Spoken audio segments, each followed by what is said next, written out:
Good morning students. Previous video में हमने Pauli's exclusion principle पढ़ा। पाउलीज ने क्या कहा कि किसी भी एटम में किन्हीं भी दो इलेक्ट्रॉन की चारों क्वांटम नंबर कभी भी इक्वल नहीं हो सकती। तो जैसे उसमें बताया था मैंने कि अगर आपकी एल और एम इक्वल हो भी गई तो स्पिन कभी भी इक्वल नहीं हो सकता, एक का क्लॉकवाइज होगा एक का एंटी क्लॉकवाइज होगा। तो ये हमने किस में देखा था? पाउली एक्सक्लूजन प्रिंसिपल में। आज हम पढ़ेंगे ऑबाउ प्रिंसिपल। ऑबाउ वैसे जनरल ये कोई प्रिंसिपल नहीं है, ये किसी साइंटिस्ट ने नहीं दिया है। ऑबाउ एक जर्मन वर्ड है। ऑबाउ क्या है? जर्मन वर्ड है। और ऑबाउ का मतलब होता है बिल्डिंग ब्लॉक। Building block. अब बिल्डिंग ब्लॉक का मतलब क्या है? आप लोगों ने देखा होगा, अगर मकान बनता है तो मकान किन चीज़ों से बनता है? ईंटों से बनता है ना। तो ईंट क्या है? किसी भी बिल्डिंग के लिए प्राइमरी मटेरियल है। अगर आपने बिल्डिंग बनाना है तो उसके लिए ईंट ज़रूरी है। तो ईंट क्या है? वो बिल्डिंग ब्लॉक है। तो ऐसे ऑबाउ प्रिंसिपल भी है कि ऑबाउ प्रिंसिपल लिया ही इससे गया है कि बिल्डिंग ब्लॉक। तो ऑबाउ प्रिंसिपल क्या कहता है? क्यों इसको बिल्डिंग ब्लॉक कहा जाता है? देखो, एक जर्मन वर्ड है, मीन बिल्डिंग ब्लॉक, बनाना। यानी जब हम बिल्डिंग बनाते हैं तो क्या है, पहले एक ईंट, फिर दो ईंट, फिर तीन, फिर ऐसे ऐसे करके ऊपर को चढ़ती रहती है, ऊपर को ढांचा बनता रहता है। तो ऐसे ही यहाँ पे ऑबाउ रूल भी है कि ऑबाउ रूल क्या कहता है कि ग्राउंड स्टेट में, यानी कि जब एटम का एनर्जी लेवल सबसे कम होता है, ठीक है, ग्राउंड स्टेट में एनर्जी लेवल एटम क्या होता है? सबसे कम होता है। कि अगर हमें इलेक्ट्रॉन को किसी एटम के अंदर फिल करना है, ग्राउंड स्टेट में अगर हम किसी एटम के अंदर इलेक्ट्रॉन को क्या करते हैं? फिल करते हैं, तो इलेक्ट्रॉन सबसे पहले लोअर एनर्जी लेवल में जाता है। कहाँ जाता है सबसे पहले इलेक्ट्रॉन? लोअर एनर्जी लेवल, और फिर उसके बाद वो हायर एनर्जी लेवल में जाता जाएगा। तो अब देखो कैसे जाता है लोअर एनर्जी लेवल। देखो, अब हम इसको इस तरीके से देखेंगे। सबसे लोअर एनर्जी लेवल क्या होता है? 1s। फिर क्या होता है? 2s। अब देखो, इसको हम ऐसे लिखेंगे। सबसे लोअर एनर्जी लेवल जो होता है वो होता है आपका 1s। फिर 1s के बाद क्या आता है? 2s। ये देखो 1s के सेल, कौन सी सेल है? के सेल। फिर ये दूसरा पीरियड हो गया आपका 2s, 2p। ये कौन सी सेल है आपकी? l। फिर आ गए हम third 3s, 3p, 3d, m। फिर 4s, 4p, 4d, 4f। अब देख लो, के सेल में केवल एक ऑर्बिटल, एल में एस और पी 2 ऑर्बिटल, एम में S P D 3 orbital, L में S P D F, K L M N,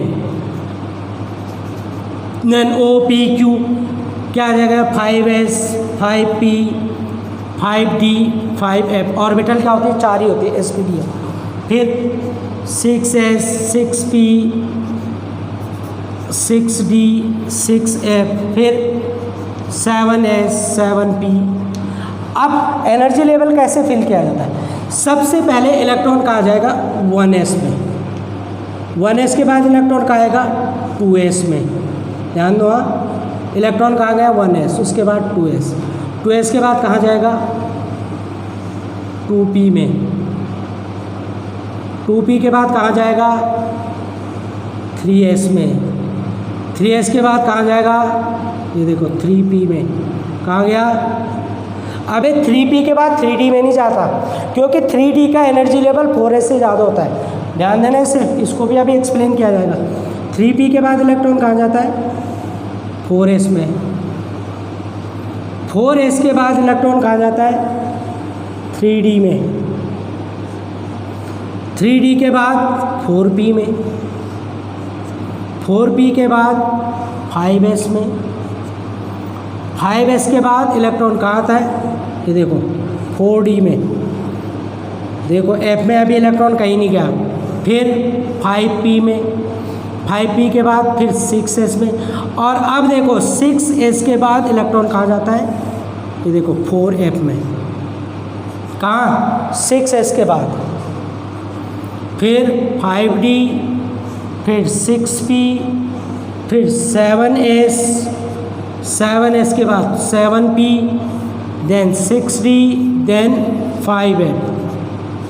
तो अब मैं इसको यहाँ पे अलग से लिख लेता हूँ यहाँ कि कैसे इसको फिल करते हैं हम, कि इलेक्ट्रॉन सबसे पहले कहाँ जाएगा। सबसे पहले इलेक्ट्रॉन जाएगा, मैं इसको मिटा रहा हूँ, सबसे पहले इलेक्ट्रॉन कहाँ जाएगा,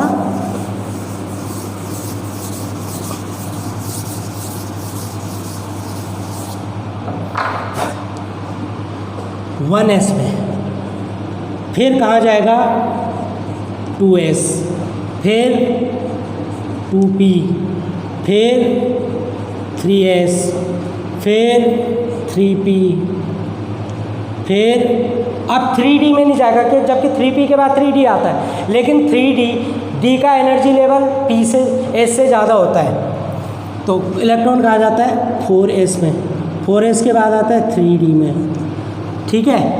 3d के बाद कहाँ आएगा 4p, 4p के बाद कहाँ जाएगा 5s, 5s के बाद कहाँ जाएगा 4d, 4d के बाद कहाँ आएगा 5p, 5p के बाद कहाँ जाएगा 6s, 6s के बाद कहाँ आएगा 4f। अब देखो 6s के बाद कहाँ है इलेक्ट्रॉन 4f में आया, ठीक है। 4f के बाद कहाँ आएगा 5d, 4f then 5d, 5d के बाद 6p और इसके बाद 7s। तो आप इस तरीके से फिल करेंगे, पहले इलेक्ट्रॉन का आएगा 1s में, 2s, 2p, तो s की जो मैक्सिमम कैपेसिटी होती है, s की मैक्सिमम कैपेसिटी कितनी होती है 2 इलेक्ट्रॉन, इसमें 2 से ज़्यादा नहीं आते, p में आप 6 इलेक्ट्रॉन, d में 10 इलेक्ट्रॉन और f में 14 इलेक्ट्रॉन लेंगे। तो इनको जो हम फिल करेंगे अकॉर्डिंग टू हंड्स रूल हम इन्हें फिल करेंगे, ठीक है बच्चों। तो ये तो है आपका ऑफ-बाउ प्रिंसिपल।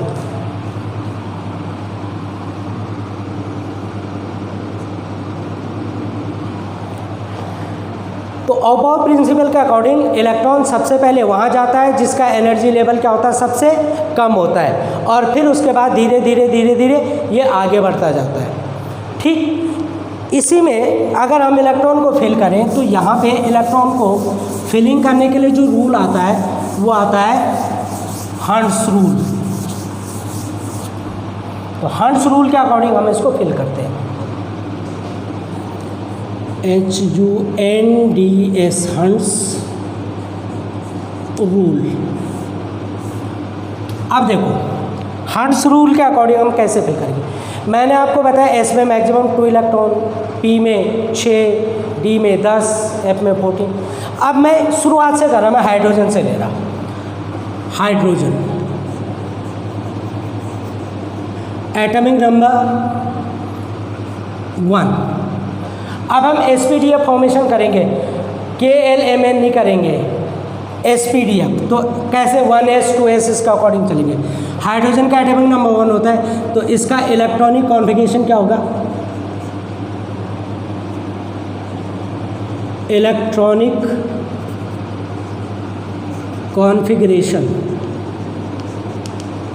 अब देखो इलेक्ट्रॉन सबसे पहले कहाँ जाएगा 1s में, सबसे लोअर एनर्जी लेवल क्या है 1s। तो 1s कितने इलेक्ट्रॉन है यहाँ, 1। s की मैक्सिमम कैपेसिटी 2 की होती है, तो इलेक्ट्रॉन सबसे पहले किस में जाएगा 1s में। कितने इलेक्ट्रॉन है 1, तो 1s1। हाइड्रोजन का इलेक्ट्रॉनिक कॉन्फ़िगरेशन हम क्या लिखेंगे 1s1। और अगर हम इसका बॉक्स बनाए तो अकॉर्डिंग टू हंड्स रूल ऐसे बनेगा, ये देखो ये आपका 1s, एक इलेक्ट्रॉन इसमें, ये देखो 1s1, 1s एक इलेक्ट्रॉन। इसके बाद लेते हैं हीलियम। हीलियम का atomic number 2। Electronic configuration, electronic और ईसी। अब देखो इलेक्ट्रॉन सबसे पहले 1s में ही आएगा, 1s। जब तक 1s कंप्लीट फिल नहीं होता, यानी s में 2 इलेक्ट्रॉन नहीं आ जाते, तब तक हम आगे नहीं बढ़ेंगे। तो 2 इलेक्ट्रॉन है, 1s2। अब ये देखो s ऑर्बिटल कंप्लीट हो गई, क्योंकि s में मैक्सिमम कितने इलेक्ट्रॉन आते हैं, 2 इलेक्ट्रॉन। तो अब ये यहाँ पे फिल हो गई, तो ये इसका स्ट्रक्चर बन गया अकॉर्डिंग टू हंड्स। ये देखो एक स्पिन, ये क्लॉकवाइज और ये एंटी क्लॉकवाइज 2 इलेक्ट्रॉन, ये हो गई 1s। अब देखो मैंने क्या बताया, एक ऑर्बिटल में मैक्सिमम 2 इलेक्ट्रॉन हो सकते हैं, तो 1s ऑर्बिटल फिल हो गई। अब अगला इलेक्ट्रॉन कहाँ जाएगा, 1s कंप्लीट हो गया, अब 2s में जाएगा। हीलियम के बाद हमने ले लिया लिथियम।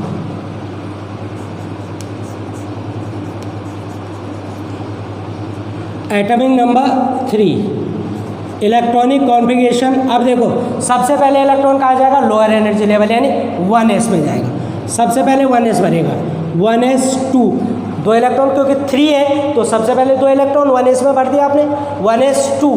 अब क्या बचा, 3 से 2 को माइनस करो, 1 किस में जाएगा, 2s में, क्योंकि 1s कंप्लीट हो गई। 1s के बाद कौन सी आती है, 2s, किस में जाएगा अभी, 2s। और कितने इलेक्ट्रॉन है, 2, 3 - 2, 1, 1s2, 2s1। पहले किसको भरेंगे आप, 1s को, 1s में 2 इलेक्ट्रॉन ले लेंगे और फिर 2s में देखेंगे आप। अब इसका अकॉर्डिंग टू हंड्स देखो, ये आ गया आपका 1s ऑर्बिटल, 2 इलेक्ट्रॉन, और ये आ गया आपका 2s, कितने इलेक्ट्रॉन, 1 इलेक्ट्रॉन। लिथियम के बाद बेरिलियम। बेरिलियम 4। इलेक्ट्रॉनिक कॉन्फ़िगरेशन वही 1s2। सबसे पहले 1s में जाएगा इलेक्ट्रॉन, 1s2। अब 4 से 2 को माइनस करो बच्चे, 2, तो कहाँ जाएंगे वो, 1s के बाद क्या आएगा, 2s, 2s कितने बच्चे, 2, तो 2s भी यहाँ पे देखो कंप्लीट हो गई। तो ये आपकी 1s ऑर्बिटल और ये आपकी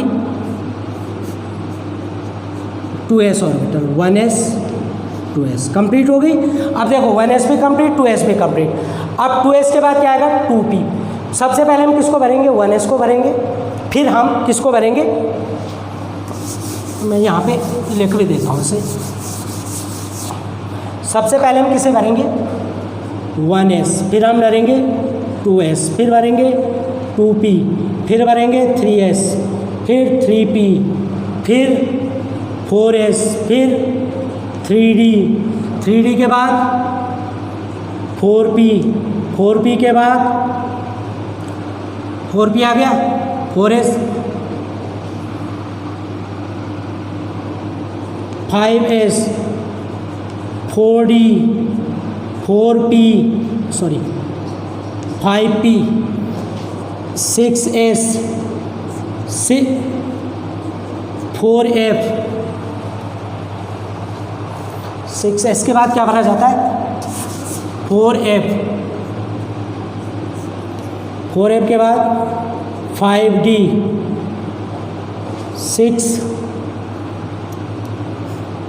6p, 7s, इस तरीके से भरेंगे। अब देखो हमने अभी तक क्या भर दिया, 1s पूरा भर दिया, 2s भर दिया।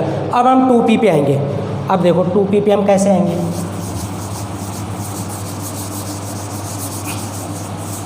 देखो boron atomic number 5। Electronic configuration, सबसे पहले क्या करेंगे हम, 1s, कितने इलेक्ट्रॉन आते हैं इसमें, मैक्सिमम एक ऑर्बिटल में 2, ठीक है। 1s, s में कितने, 2 इलेक्ट्रॉन होते हैं, 5 में से 2 कम कर लो बच्चे, 3 किस में जाएगा, 2s, यहाँ भी कंप्लीट 2 हो जाएंगे, गिनो इन्हें, 2 + 2 4, बचा 1, 5 है बचा 1, तो 1s कंप्लीट, 2s कंप्लीट, कहाँ जाएगा इलेक्ट्रॉन, 2p में, 2p1, कितना इलेक्ट्रॉन जाएगा यहाँ पे, 1।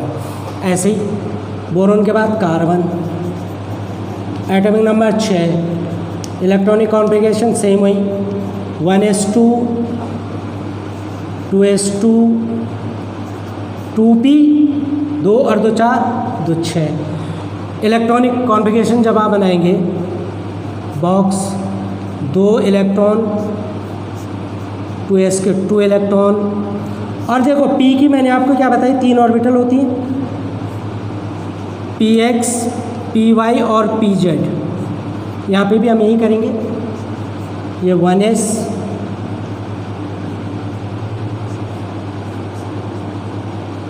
ये 2s और ये p, 1 2 3 px, py और pz। तो px में एक ही इलेक्ट्रॉन था। यहाँ पे देखो कितने इलेक्ट्रॉन है px में, 2 इलेक्ट्रॉन है। py, तो अब देखो पहले एक इलेक्ट्रॉन किस में आएगा, px में, फिर एक pz में। ठीक है। तो मैं शायद आप लोगों को हंड्स रूल बताना भूल गया था कि हंड्स रूल है क्या। हंड्स रूल ये कहता है कि पेयरिंग तब तक नहीं होती जब तक कि एक एक इलेक्ट्रॉन सारे ऑर्बिटल में ना आ जाए। तो एस में तो कोई दिक्कत नहीं है, क्योंकि इसमें एक ही ऑर्बिटल होती है। फिलिंग कहाँ करते हैं, पी में। देखो अब पी में 3 ऑर्बिटल है, P X, P Y, P Z. तो हंड्स रूल क्या कहता है कि किसी भी ऑर्बिटल में तब तक पेयरिंग नहीं हो सकती जब तक कि एक एक इलेक्ट्रॉन ना हो जाए। अब देखो जैसे ये P1, तो P1 में PX, ये देखो किसमें, बोरोन में। अब कार्बन में 6 इलेक्ट्रॉन है, तो 2p2। अब ऐसे नहीं कि यहाँ पे मैं इसको ऐसे कर दूँ px, ये 2 इलेक्ट्रॉन, और इस इलेक्ट्रॉन को यहाँ में, यानी कि मैं px में पेयरिंग नहीं कर सकता, इसको मैं ऐसे पेयर नहीं बना सकता। क्या करूँगा मैं, पहले px, py, pz तीनों को कंप्लीट करूँगा, px, py और pz। तो 2 इलेक्ट्रॉन है, एक पहले px में आएगा, फिर py, और अभी pz भी खाली है, तो पहले तीनों भरेंगे, उसके बाद पेयरिंग होगी। तो अब देखो कार्बन, कार्बन के बाद नाइट्रोजन, 7, 1s2, 2s2, 2p, देखो 2 2 4 और 3 7 7। तो p में कितने आ गए, t, 1s, 2s और ये p का ऑर्बिटल देखो, px, py। पेयरिंग नहीं कर सकते आप, ऐसे नहीं कि 2 और यहाँ 2 कर दिया, यहाँ 1 कर दिया। पहले सबको फिल करोगे, px, py और pz। अब ये देखो ये यहाँ पे फिल हो गए। देखो यहाँ पे 1 इलेक्ट्रॉन था, यहाँ पे 2 थे, हमने यहाँ px के साथ नहीं लिया ऐसे। पहले इन तीनों को हम भरेंगे, यहाँ पे देखो तीनों भर गए। अब देखो पेयरिंग अब ऑक्सीजन से होगी। Atomic number 8, electronic configuration 1s2, 2s2, 2p, 2 और 2 4, 8 से 4। अब ये देखो ये आपका 1s, ये आपका 2s, और ये देखो ये आपकी p orbital, px, py, pz। सबसे पहले क्या करेंगे, एक एक इलेक्ट्रॉन फिल करेंगे। अब देखो एक एक फिल हो गए, कितने हैं, 4, 3 हमने फिल कर दिया। अब चौथा इलेक्ट्रॉन अब पेयर होगा, तो ये किसके साथ, पहले px के साथ पेयर होगा। ऐसे ही fluorine 9, electronic configuration 1s2, 2s2, 2p, 5। अब ये देखो 1s,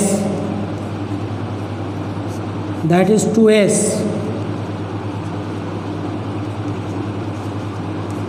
2, and it is 2p, px, py, pz। एक पहले 5 है, एक चौथा, ये 5वां। और देखो नियॉन में 1s2, 2s2, 2p, 6। अब ये देखो p ऑर्बिटल यहाँ पे कंप्लीट हो गई, 6, 2 2, 1 2 3, px, py, pz। 6 इलेक्ट्रॉन है, पेयरिंग हो गई। अब ये देखो 3 कंप्लीट ऑर्बिटल हो गई। अब जो नया इलेक्ट्रॉन होगा वो अगले में कहाँ जाएगा, अब देखो 2p कंप्लीट हो गया, अब कहाँ जाएगा, 3s में। ठीक है, यानी अगर हम सोडियम का स्ट्रक्चर बना है,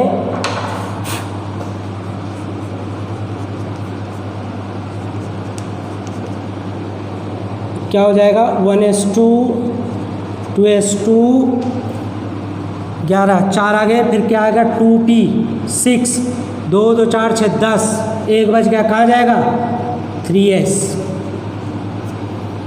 बना सकते हो 1s 2s